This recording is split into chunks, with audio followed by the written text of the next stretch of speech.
internet in the room because they knew that business travelers had to have it, that you needed to have it, and so it's one more thing that people are going to put on their expense account and they would get reimbursed for. It just didn't seem wrong, especially when I would drive down the highway on family vacations, and the Super 8 would have a big banner that says free Wi-Fi. So you're in an $80 a night place and they give you free Wi-Fi. You're in a $200 a night place and they make you pay extra. Enough said. Okay, so these are my disclosures. I'm a salaried employee of Mayo Clinic. I will say nice things about Mayo Clinic, so take it with a grain of salt. I don't have any other conflicts to report. I want to start by putting you guys at ease. If some of you, especially the ones who are of the grayer variety, such as myself, are wondering, can I really do this stuff? Can I really do this social media? This is my fourth grade report card that my mom found and decided to give to me for Christmas about 4 years ago now.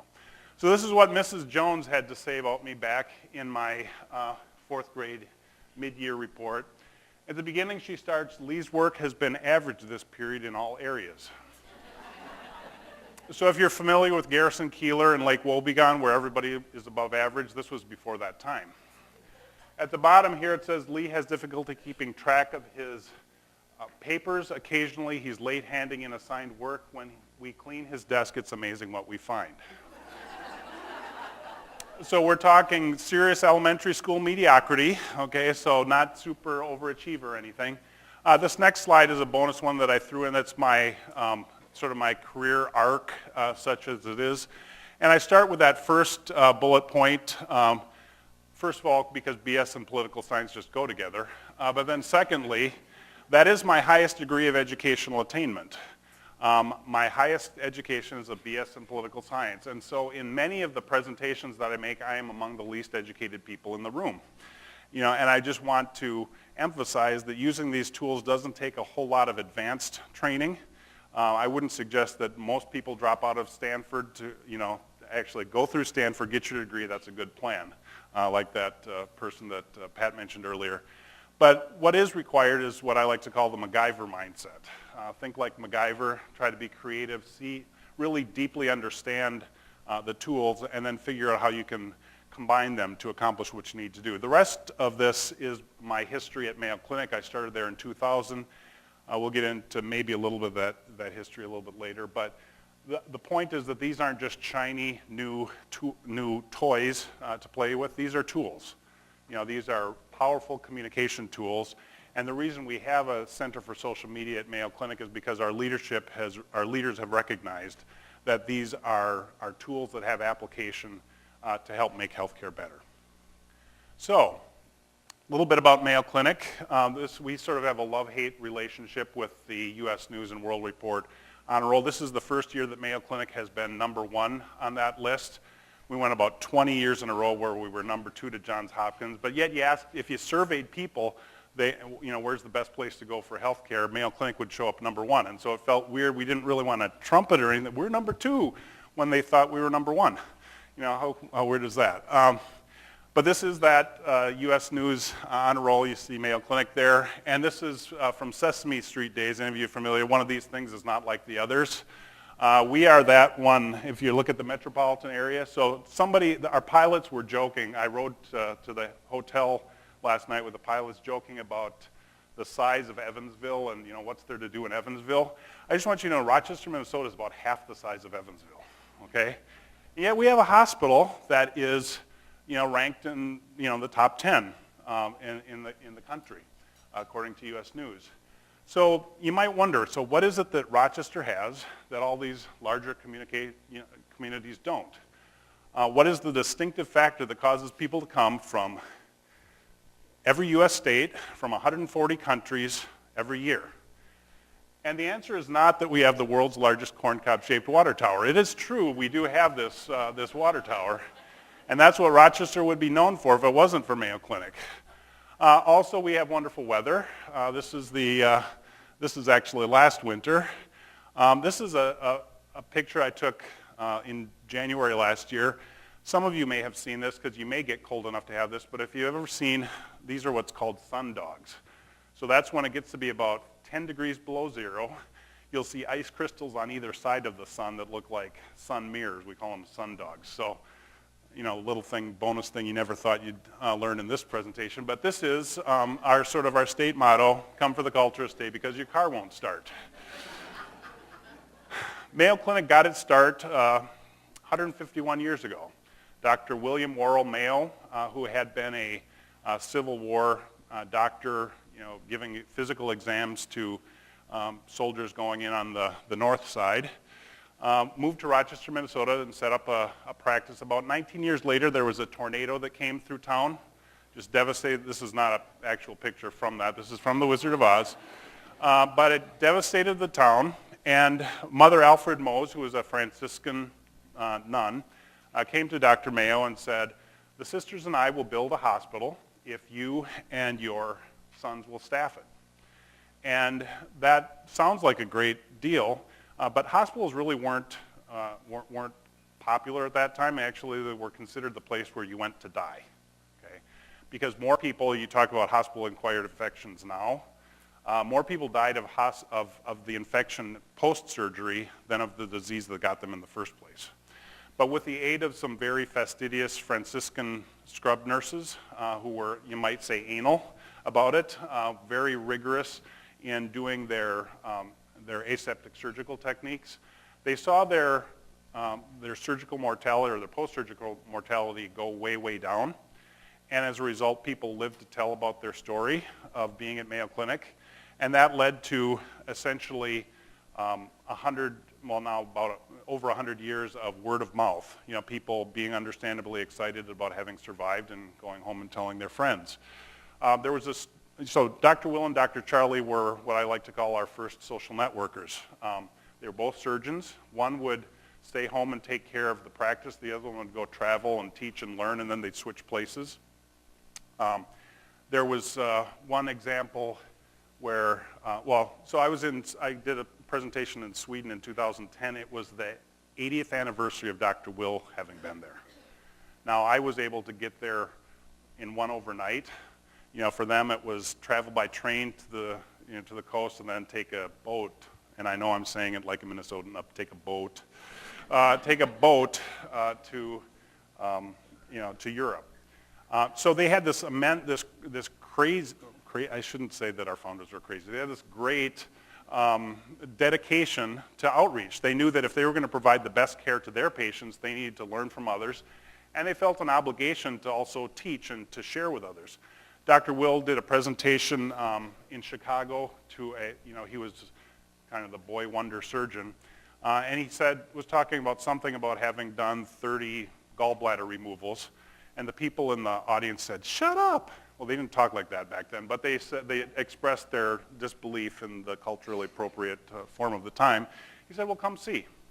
So this is a picture from our Mayo Clinic boardroom of all the honorary degrees, or at least a sampling of the honorary degrees that Dr. Will and Dr. Charlie had from the outreach. And as we look, I'm getting back a little bit to some of that patient word of mouth. As we survey our patients, a lot of them saying lots of nice things about Mayo, recommending Mayo to others. As we do our brand research, our surveys, we, on a quarterly basis, ask healthcare decision makers, if you're paraphrasing a little, if you're really sick and money was no object, where would you want to go for diagnosis and treatment? Mayo comes up at number one, and the number one reason for it is word of mouth. Number two is stories in the news media. And really the power of social is how it combines those two. You've got the global reach of media with the power of a personal recommendation. So what I like to say is that social networking really is part of the DNA of Mayo Clinic. It goes back to the days of Dr. Will and Dr. Charlie. It's that interpersonal outreach and connections, really old-fashioned. But what I want to talk about today is why social media, which is sort of like the taking social networking and putting a technological enabling to it, why that's something that professionals need to consider. Talk about some of the threats and the opportunities by healthcare and social media, some both self-interested and altruistic reasons to become engaged, and then some guidelines for safe engagement. But I want to start with a couple of videos that illustrate how our society has changed in just the last 2 decades. So we're going to go in the Wayback Machine to 1994. This is Bryant Gumbel and Katie Couric on the set of the Today Show talking about the internet. As I was doing that little tease. Oh, that's that little right. mark with the A and then the ring around it. At? See, that's what I said. Katie said she thought it was about. Yeah. Oh. But I'd never heard it. Around I'd never heard it okay. said. I'd always seen the Right. mark, but never heard it said. And then it sounded stupid when I said it. Violence at NBC. I heard you around or about in the lunchroom. See, there it is. Violence at NBC. GE.com. I mean, Well, Allison should know. what do you is think about internet Allison? anyway? Internet is that massive computer Right. network, the one that's becoming really big now. What do you mean? That's big. How does one? What do you write to it like mail? No, a lot of people use it and communicate. I guess they can communicate with NBC writers and producers. Allison, can you explain what internet is? Okay, so the deal is, Katie and Bryant weren't dummies. They were just unfamiliar. They just hadn't personally experienced this stuff. It's kind of interesting that today you can't imagine life without email. You can maybe dream of life without email, but you can't imagine life without email. And the thing is, Twitter and all these other platforms use that A with the ring around it, and they've got their lingo. But just as you've become very familiar with email, these social tools will be like second nature to you, if they're not already, very soon. So here's another video that I'd encourage you to check out. We're not going to watch the whole thing, but it's called Socialnomics, Social Media Revolution. It has some interesting statistics about the growth of social media. Now this is the 2009 version, so it's been kind of updated, but it just was a helpful, helped us make well actually that's kind of all you really need to know right there.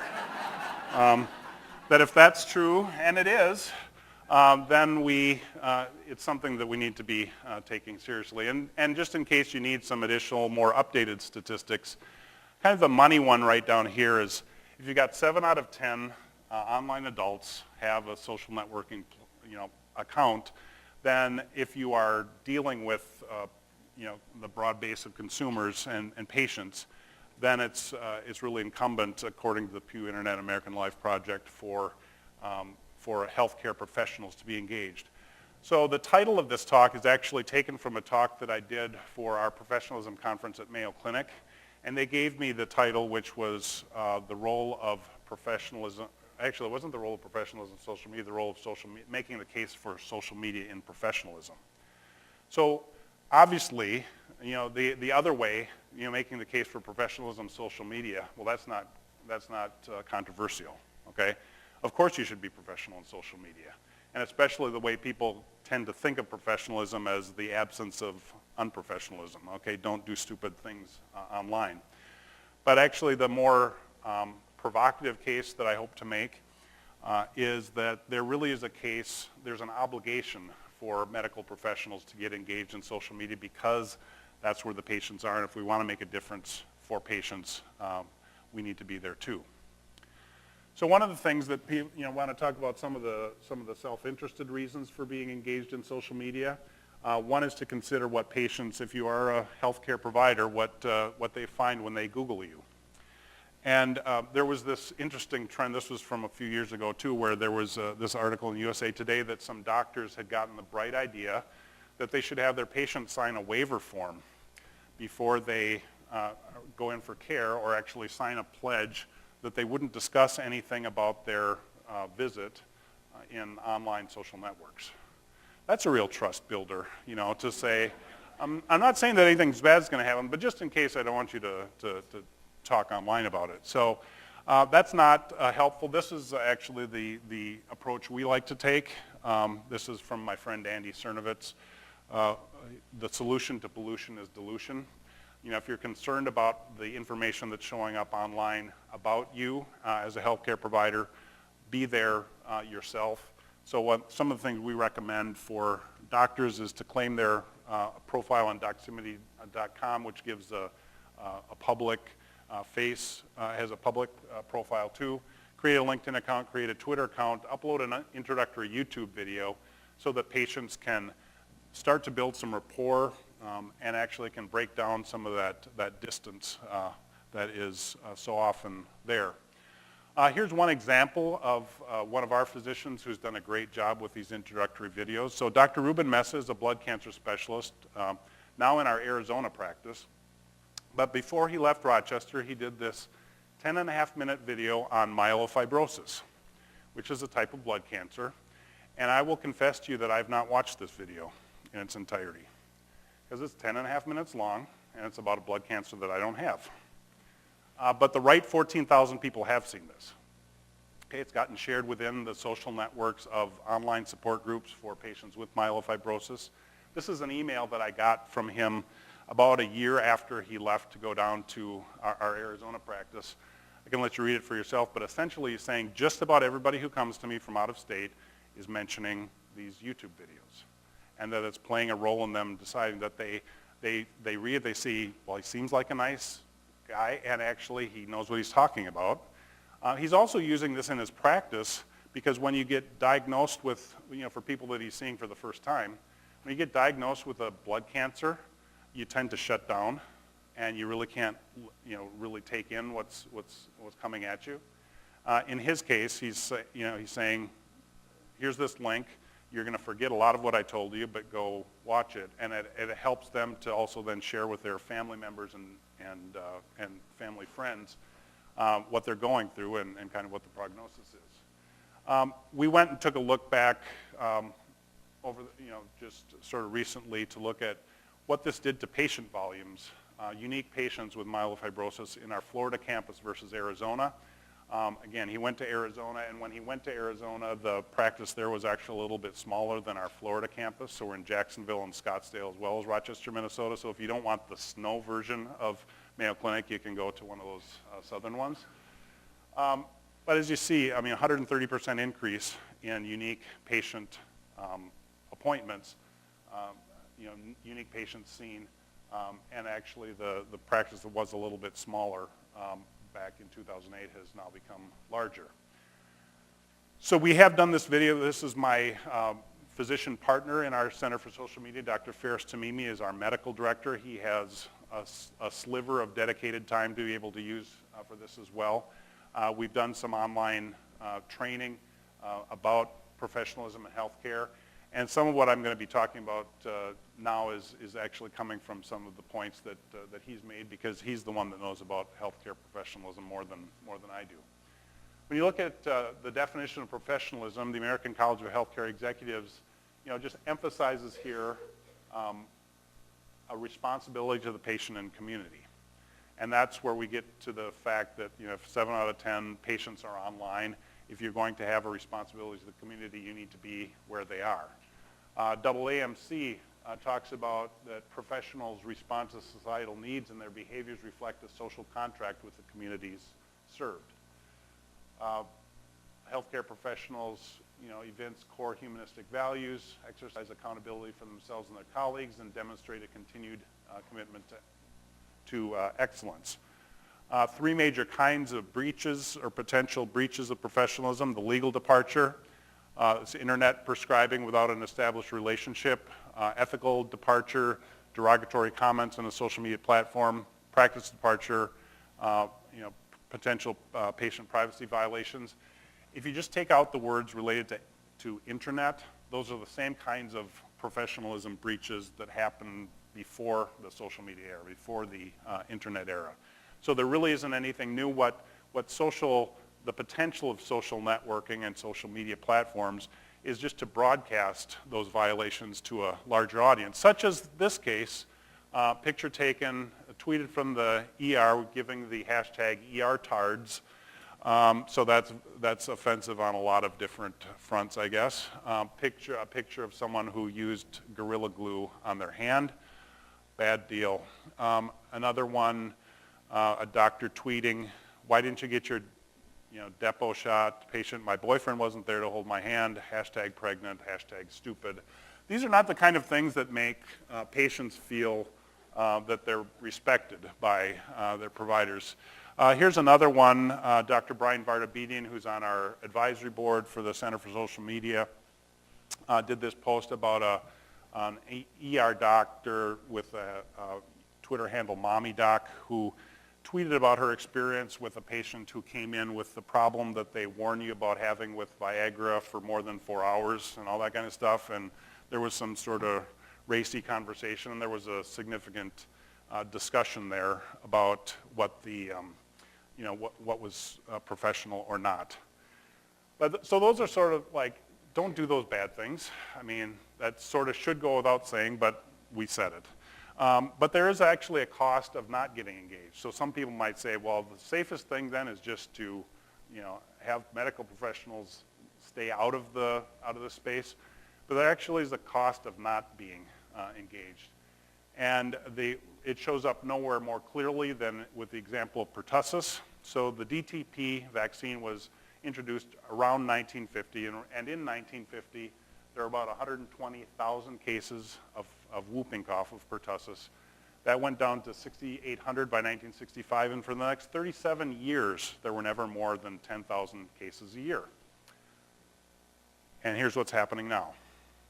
And it's because online there are the anti-vaccine activists who are saying it causes autism or it causes all this other stuff. And there are 60,000 members of the American Academy of Pediatrics, if they were online, joining this discussion as well, sharing the information, we would not see this kind of spike. I mean, my belief is we would not see this kind of spike because instead of the conversation being, dominated by those great scientific minds like Jenny McCarthy, you'd actually have, reliable science-based information out there. Something else that Pat mentioned earlier is the impossibility of keeping up with the growth of information. And this is a study that talks about how, on average, it takes about 17 years for a medical discovery to work its way through into general medical practice, because there are just so many journal articles, so many guidelines to keep up with. Social media can have a role in closing that gap, in reducing that gap. And here's a story of how that can happen. So Dr. Richard Berger is an orthopedic surgeon at Mayo Clinic. He specializes in the wrist. And as you see in this animation, there's a ligament, a UT ligament in the wrist, that the kind of injury he discovered is a splitting open like a celery stick, or as he likes to say, like a Polish sausage on the grill. It's not a complete rupturing. So it had never been seen until he had discovered it by accident with an arthroscope. He also discovered how you fix it. The reason it doesn't show up on an MRI is with the ends not pulled apart, unless you really know what you're looking for, you're not going to see it. But he discovered how you scoop out the inflammation, that's the medical term, and then you stitch it up, and after 6 weeks in a cast, 95% of patients are back to good as new after rehab. The bad news is that if you have this injury and you don't get this operation, you will never get better. You can use cortisone, rest, heat, whatever you want to try to do. It's not going to get better unless you have this operation. And so he began examining over the next, so this is around 2000 or so that he discovered this, over the next 5 or 6 years, all the patients coming to him with unexplained wrist pain. And he came to the conclusion that he thinks it's probably as common as an ACL tear, but it just hadn't been noticed before by anybody else. And so he was going through the publication process, present at national meetings, submit to journals. When there was a baseball player who became one of his patients named Jason Worth. Now, Jason was playing for the Los Angeles Dodgers at the time, and in 2005 was hit by a pitch in spring training. And over the next 17 months, went on an odyssey around the country, saw lots of different orthopedic specialists, actually had an operation that made the problem worse because it didn't fix the problem, and he had the trauma of surgery. And so by August of 2006, he thought he was done with baseball. And he was going out to the mailbox, and a family friend met him there. A family friend had done a residency at Mayo Clinic and said, you really ought to go see Dick Berger at Mayo. Now, this friend didn't know anything about the UT split, but he just knew Dr. Berger was a good specialist in this. Now, Dr. Berger had discovered a way of diagnosing this that was really super high tech. Instead of a big scan or anything, if you push really, really hard right here, if you scream and your knees buckle, you've got it. I mean, it's like, it's not, Jack Bauer, Chuck Norris, somebody like that might just smirk a little bit, but for everybody else, it's unambiguous. You know, it's a 95% sensitive and specific test. So not sure, I'm not saying that Jason Wirth wasn't tough or anything, but he did have a positive result to this test. He had the operation the next day. 3 months later, on Dr. Berger's say-so, the Philadelphia Phillies signed Jason to a $850,000 contract as a spare outfielder. Not a bad part-time job. So fast forwarding a couple years, he's playing in the World Series for the Phillies as their starting right fielder. And I'm the PR guy, and I'm thinking, how cool is this? You know, we got a guy, one of our patients playing in the World Series. I think I started too late. I have to say I either started too late or I was just really unpersuasive. And I think I'll go with I started too late. But we didn't get anybody to pick up on it. And I was feeling really, you know, like a personal failure at that point. But a few months later, the Phillies were in Philadelphia, and so was I. I was doing a presentation in Philadelphia. And I got an opportunity to take my flip camera to go interview Jason in the dugout, and got to sit in the press box, and it was just the coolest thing. But I got it on our YouTube channel. We got it on our Sharing Mayo Clinic blog, and I felt good that we at least told the story in some way. You know, we at least gotten the story out in some way. Fast forwarding a few more months, he hits 2 home runs to send them into their second World Series. This time we're not asleep at the switch. We got it posted on our news blog with the video plus the links. And somehow it's just way more convincing when the guy says we saved his career versus the PR guy saying we saved his career. This led to local news. One of our TV stations actually took my standard definition flip video, which, you know, Pat would say, I can't believe, but it's the video you have. It's the footage you have. They used it on the air. But the biggest thing was that USA Today picked up on it. So largest circulation paper in the United States, and they did about a half-page article talking about this rare but not uncommon injury that's not very well understood in the health section, and I used Jason as the hook. Now, in the old days, we would have said, mission accomplished, touchdown, yeah. This is the best you could do because it's in the largest circulation newspaper in the country. But as we knew, we had a little warning that this was going to happen, and we said, you know, people really don't understand this, and actually even a lot of physicians don't understand this type of injury. What if we had a way for Dr. Berger to have a discussion with your readers?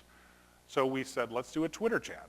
And the editors agreed to do that, and they published within the paper the morning that the story ran that there would be a Twitter chat for 1 hour that evening with Dr. Berger and ask your questions. We used the hashtag wrist pain.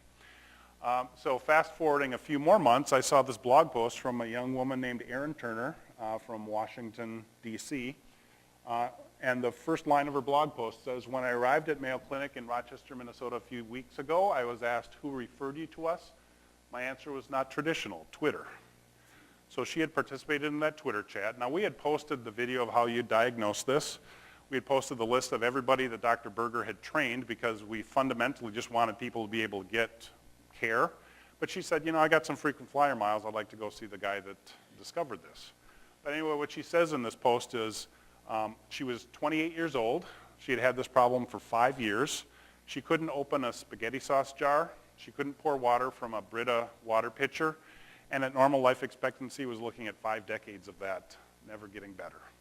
But now she says, now I have a chance because of medical professionals being willing to experiment and engage with these tools at a pain-free future that I otherwise wouldn't have had.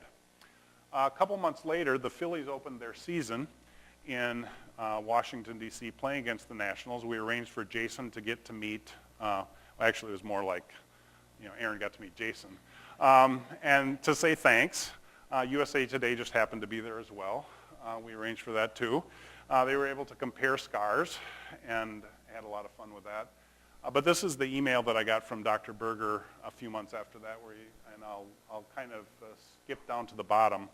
You know, but he's essentially been invited to do a lot of presentations at meetings, and he says, social media has driven this into practices in less than 2 years when it takes 17 years on average. So making a big difference for patients. This is what it made in a difference for our patient volumes in that particular operation diagnosis code. I think you can see when the World Series was.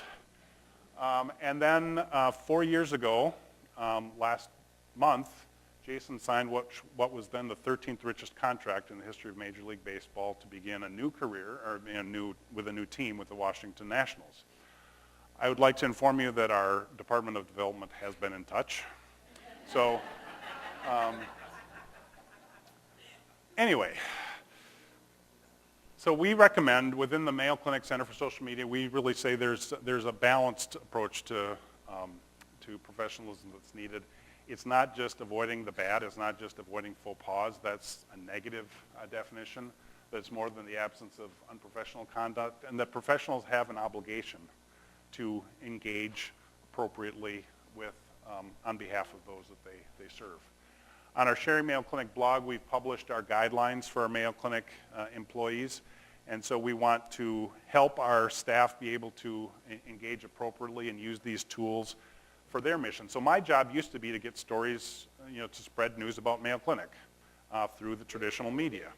And now I have that same job, it's just that we're using non-traditional media. And we actually, as you see with the Jason Worth story, that was accomplishing that old job with using the new tools. And so what we're trying to do with our physicians is help them to look at whether it's clinical practice or research or education, how can these tools be harnessed and applied to not just brag about healthcare, but to make healthcare better. So these are the guidelines that we have for our employees. The key elements of our guidelines are, generally, they're sort of the duh things, like, of course, patient privacy matters. You don't publish something online without consent. Mutual respect, no ER-tards, hashtag things. We have a rule about personal use of the computer during work hours. If you're an hourly employee, you need to do it on your break. But there's no reason why you can't be on Facebook instead of Amazon, if you are an hourly employee on your break. But you shouldn't be stealing from your employer by, while you're on the clock using this. We say generally don't friend patients on Facebook. And this is really a helpful thing, particularly for our nurses, as Pat was talking about, the saintly, wonderful nurses who have people come and stay for a while, and they're taking care of a family member, and then they want to be friends on Facebook.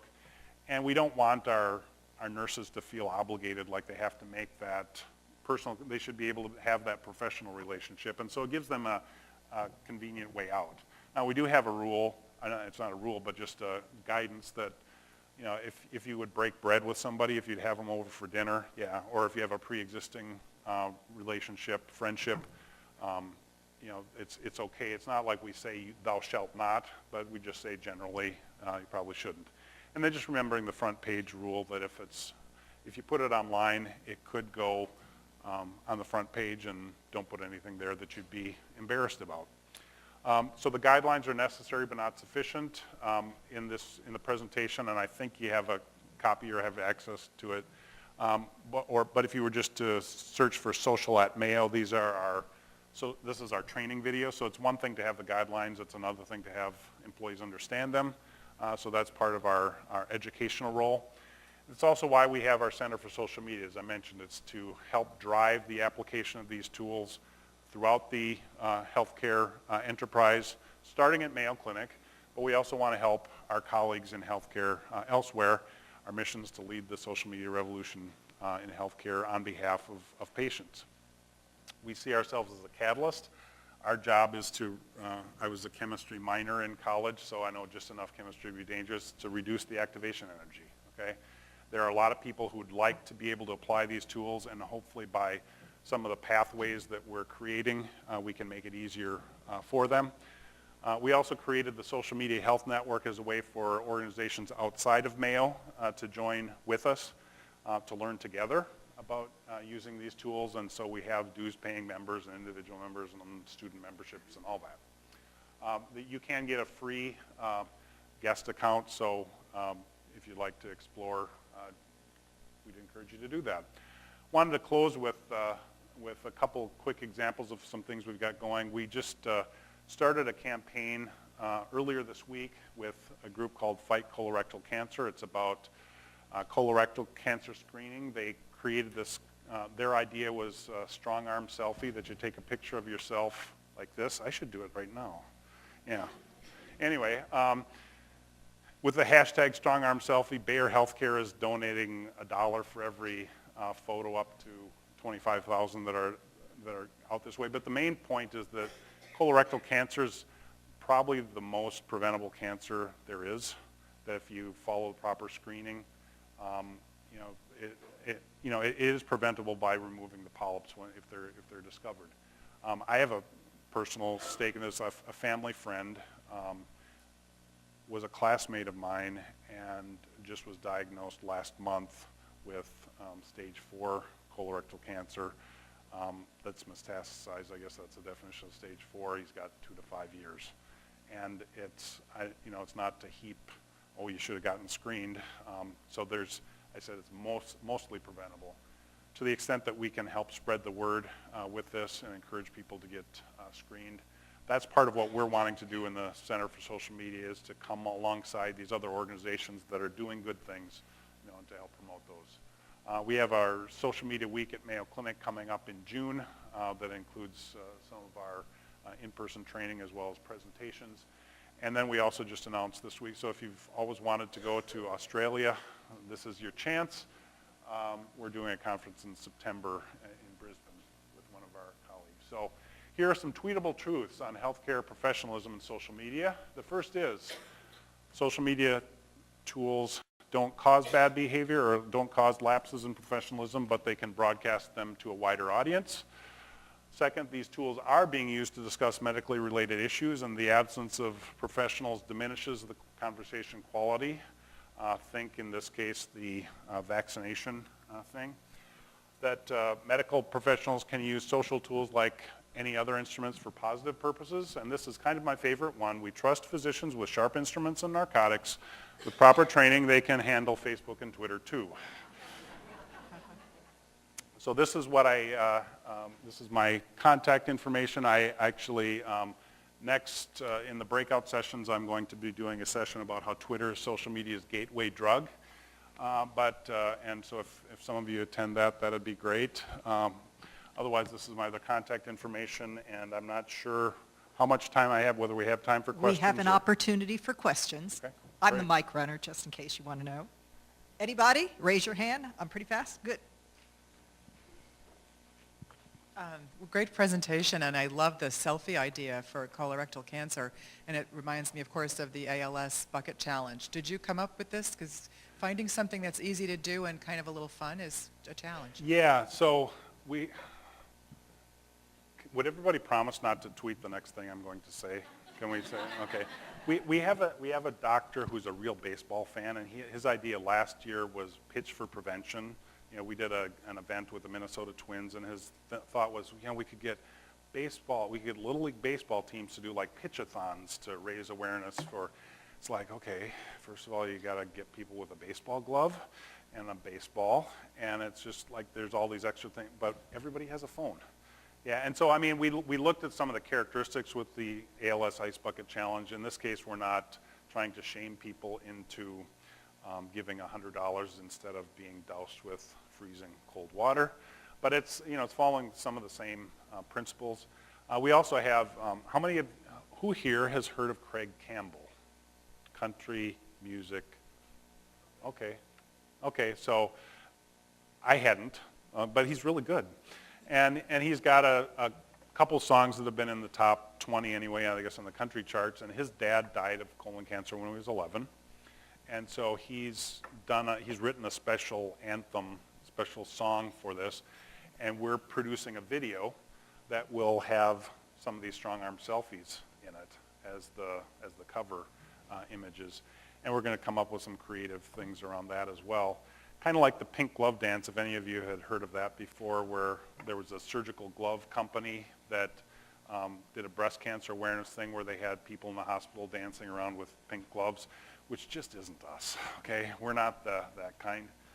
Not that there's anything wrong with that or anything, but so anyway, we're trying to look at some of the characteristics of what tends toward that virality. So tagging others, something that you can do without having a barrier like needing to find a baseball and a mitt to be able to do these pitches. Trying to learn from those principles, and then we hope it'll be a pretty good case study and do some good too.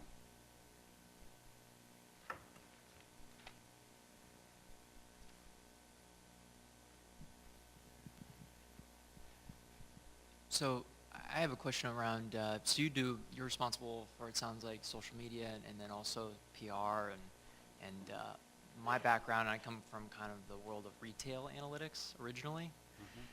And so you have these influencers, right? Obviously everyone kind of looks to Mayo and looks to some of your experts for expertise.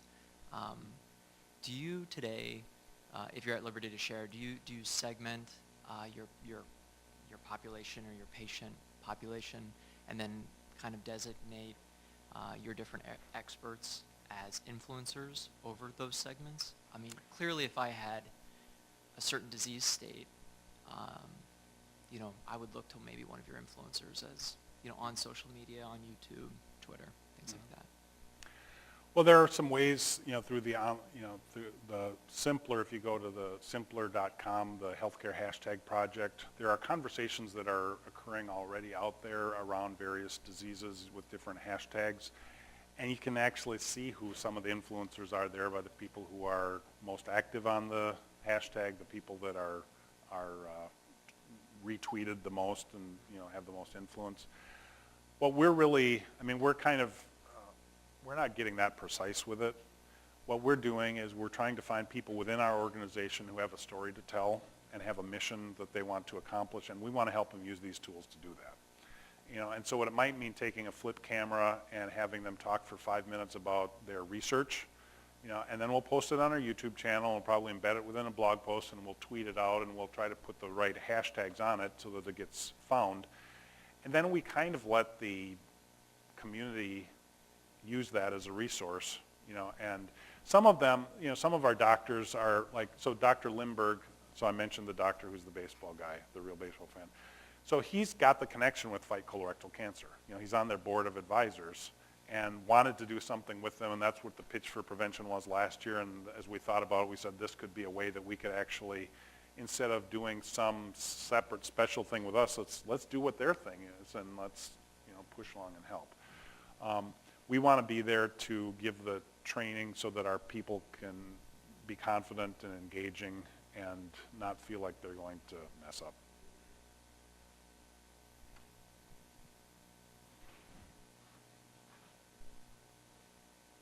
With the current emphasis on evidence-based medicine, how do you juxtapose what you do in terms of delivery of information through the social media with the need to be concerned about evidence-based medicine? Well, so some of it is the evidence needs to get disseminated, and that, I come from a news background, and so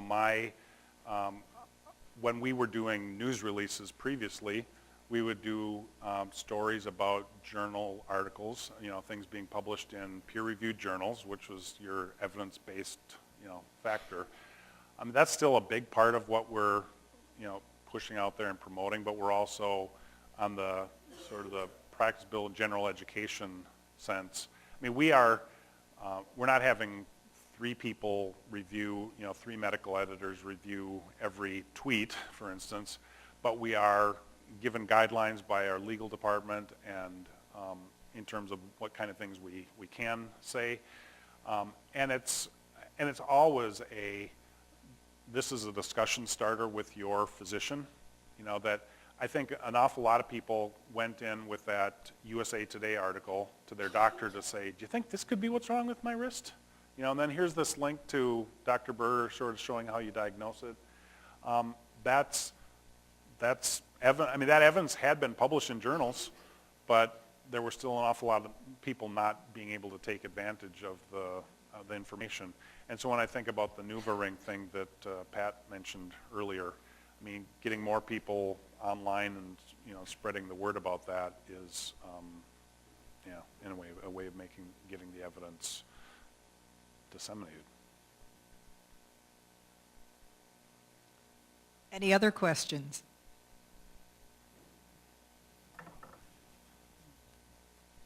So I think about how broken the healthcare system is, and I'm not anxious to replace it with, I'm interested in patient engagement, but I'm not interested in replacing it with a patient-driven system that's just as dysfunctional as the healthcare system is today. it seems to me that some of those patients who went to Dr. Berger had what Dr. Berger could fix. But it seems to me also that some of those patients had a medical history that could help Dr. Berger figure out. I mean, he had this one test that if he squeezed their wrist, it was diagnostic. But my question is, if I go to my primary care doc, they've got a patient portal for me to use. If I go to my specialist, they've got a patient portal for me to use. I'm 100% certain if I went to Mayo, Mayo would have a patient portal for me to use. You are correct, we do. The patient health record that No More Clipboard, as an example, sells doesn't populate with everybody coming to it. You have to put whatever information. So my question is, isn't this just going to fragment us further? And what might be the answer to help us accumulate information that everybody really needs to make good decisions? Well, I'll say some of what we are trying to do at Mayo is, first of all, we have an online patient community, prospective patient community we call Mayo Clinic Connect, where patients and prospective patients can sign up and discuss issues with, it's a patient-to-patient kind of community. We are working to integrate that with our patient portal login and the mobile app login that we have that does actually then connect with the patient portal so that relevant conversations could be directed to to patients, that people would be within the EMR, for instance, being able to prescribe videos, that might be like with Dr. Mesa, and that here's the backgrounder video on something that would be helpful. I think, like I said, I have a BS in political science. I don't know that I have the complete answer for how you integrate this all in a master way. I think getting, having the activist patients able to, they have access to more of the journal articles and all that than they ever possibly did before. It is going to lead to more, it will lead to more conversations. We're trying to fuel the conversation, and I think somebody else is going to have to, figure out that master structure that pulls it all together. I didn't answer that satisfactorily at all, but because mainly I don't have the answer. But yeah. But I think it's what we're trying to do is do the proverbial lighting the candle versus cursing the darkness, and if we can get more information, more relevant information to patients and people with medical conditions. There are a lot of people, the people that you saw on that bar graph that Dr. Berger saw that had wrist pain before and they don't now. Those are examples of some people that got help. Any other questions? Raise your hand high. Going once, going twice. Okay, announcements. The exhibits and break take place between 10:30 and 10:50. So you are officially going to be on break.